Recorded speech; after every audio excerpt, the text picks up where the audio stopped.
অন্তর্বর্তীকালীন সরকার তার উপদেষ্টা মণ্ডলী কয়জন তাদেরকে স্মরণ করেছেন? তারা তো সরকার গঠন করেছেন, তারা উপদেষ্টা হয়েছে, কিন্তু তারা প্রায় অনেকেই মাঝে মাঝে সবক দেয়। আবার দুই একটি রাজনৈতিক দল দেখি তারাও সবক দেন যে চাঁদাবাজ বিদায় নিয়েছে, আর কোনো চাঁদাবাজকে আমরা দেখতে চাই না, না আসুক চাঁদাবাজ, না আসুক। কাকে উদ্দেশ্য করে বলছেন? শেখ হাসিনার আমলে যারা ব্যাংক লুট করেছে, ব্যাংক আত্মসাৎ করেছে, এস আলমদের উত্তরসূরি হিসাবে 5ই আগস্টের পর আমরা কি ব্যাংক আত্মসাৎ করতে দেখিনি? আমরা তো দেখেছি ইসলামী ব্যাংক কিভাবে গ্রাস করে নিল একটি রাজনৈতিক দলের অনুসারীরা। তাহলে আজকে কোন মুখে বলছেন এক চাঁদাবাজ পালিয়েছে, আরেক চাঁদাবাজকে কেউ দেখতে চায় না? কাকে উদ্দেশ্য করে বলছেন আমরা কি বুঝতে পারি না?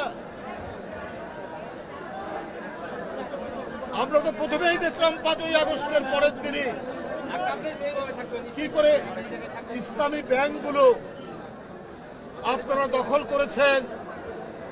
এটা কি জনগণ দেখেনি? এটা তো জনগণ দেখেছে।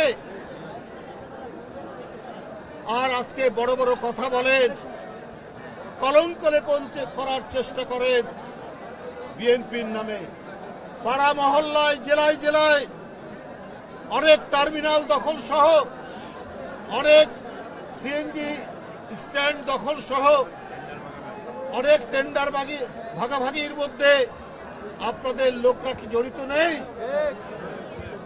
আমি সেই রাজনৈতিক দলটিকে বলতে চাই, খুব নীরবে নিভৃতে সবকিছু অপকর্মের সাথে আপনারা জড়িত।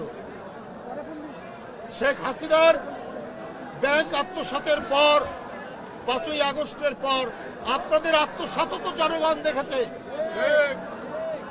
আমরা হাসিনার আমলে দেখেছি চাপাতি লীগ, হেলমেট লীগ, বন্দুক লীগ, আবার জনগণ তো এটাও জানে খুর লীগ এবং খুর পার্টি এবং পায়ের রক কাটা পার্টি।